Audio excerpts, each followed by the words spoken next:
ಆಗ್ತದ. ಆದ್ರೆ ಇವತ್ತು ಕಳೆದ 2-3 ದಶಕಗಳಿಂದ ಗೋಕಾಕಂತೂ 4 ದಶಕ ಆಯಿತು.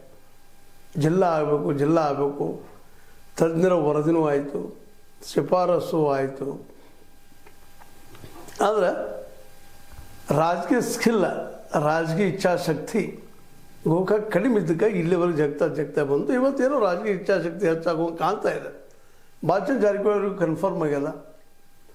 ಮೂಡಲಗಿ ತಾಲೂಕು ಮಾಡೋ ಸಂದರ್ಭದಲ್ಲಿ ಯಾವ ರೀತಿಯಾಗಿ ಅವರು ಒಂದು ಸಮಸ್ಯೆನ ಎದುರಿಸಿದ್ರು ಅಂತೇಳಿ. ಅದಕ್ಕಾಗಿ ಗೋಕಾಕ್ ಜಿಲ್ಲೆ ಏನೀಗ ಮಾಡಲೇಬೇಕು, ಮಾಡದಿದ್ದರೆ ನಮ್ಮ ಜನ ಕ್ಷಮಿಸಲಿಕ್ಕಿಲ್ಲ ಅನ್ನೋದು ಭಾವನೆ ಅವರಲ್ಲಿ ಇರೋದ್ರಿಂದಾಗಿ ಸಹಜವಾಗಿ ಅದರ ಪ್ರಭಾವ ನಮ್ಮ ಸತೀಶ್ ಅವ್ರ ಮೇಲೂ ಆಗಿದ್ದರಿಂದಾಗಿ ಸತೀಶ್ ಅವರು ಒಳ್ಳೆಯ ಪ್ರಯತ್ನ ಮಾಡ್ತಾ ಇದ್ದಾರೆ. ದಿಶೆಯಲ್ಲೇ ಮುಖ್ಯಮಂತ್ರಿ ಕನ್ವಿನ್ಸ್ ಮಾಡೋ ಪ್ರಯತ್ನ ಮಾಡ್ತಾ ಇದ್ದಾರೆ ಅಂತೇಳಿ ಮಾತುಗಳು ಕೇಳಿ ಬರ್ತಾ ಇದ್ದಾವೆ. ಹೀಗಾಗಿ ಜಿಲ್ಲೆ ಘೋಷಣೆ ಆಗ್ಬೋದು ಚಿಕ್ಕೋಡಿ ಮತ್ತು ಗೋಕಾಕ್, ಜೊತೆಗೆ ಬೈಲೊಂಗಲ್ ಅನ್ನುವಂಥ ವಾತಾವರಣ ಅದ. ಅದರ ಬೈಲೊಂಗಲ್ ಎಷ್ಟು ಮಟ್ಟಿಗೆ ಆಗ್ತದೆ ಏನೋ ಗೊತ್ತಿಲ್ಲ. ಆದರೆ ಯಾಕಂದರೆ ಇಲ್ಲಿ ನಾವು ಗಮನಿಸಬೇಕಾಗಿದ್ದೇನಪ್ಪ ಅಂದ್ರೆ ಮುಖ್ಯವಾಗಿ ಒಂದು ಉಸ್ತುವಾರಿಗಳು ಸತೀಶ್ ಅವರಂತೆ ಮುಖ್ಯವಾಗಿ ಹೇಳ್ತಾ ಇರೋದು ಗೋಕಾಕ್ ಮತ್ತು ಚಿಕ್ಕೋಡಿ ಜಿಲ್ಲೆ ಆಗಬೇಕು, 3 ಒಂದು ಬೆಳಗಾವಿ, ಇವೆರಡು ಆಗಬೇಕು ಅನ್ನುವಂಥ ಒತ್ತಡ ಹಾಕ್ತಾ ಇದ್ದಾರೆ ಅಂತೇಳಿ ಕಂಡು ಬರ್ತಾ ಇದೆ. ಆದರೆ ಇದಕ್ಕೆ ತದ್ವಿರುದ್ಧವಾಗಿ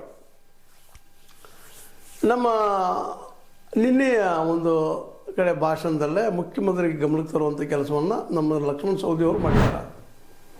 ಏನಂತಂದರೆ ನೀವು ಏನಾದರೂ MES ಪ್ರಾಬಲ್ಯ ಹೆಚ್ಚಾಗ್ತದೆ ಅನಿಸಿದ್ರೆ, ಅಥವಾ ಬೆಳಗಾವಿ ಜಿಲ್ಲಾ ಮಹಾರಾಷ್ಟ್ರಕ್ಕೆ ಹೋಗ್ತದೆ ಅನಿಸಿದ್ರೆ, ನೀವು ಇದಂಥವ್ರು ಗೋಕಾಕ್, ಚಿಕ್ಕೋಡಿ, ಬೈಲೊಂಗಲ್ ಏನು ಘೋಷಣೆ ಮಾಡೋ ಅವಶ್ಯಕತೆ ಇಲ್ಲ.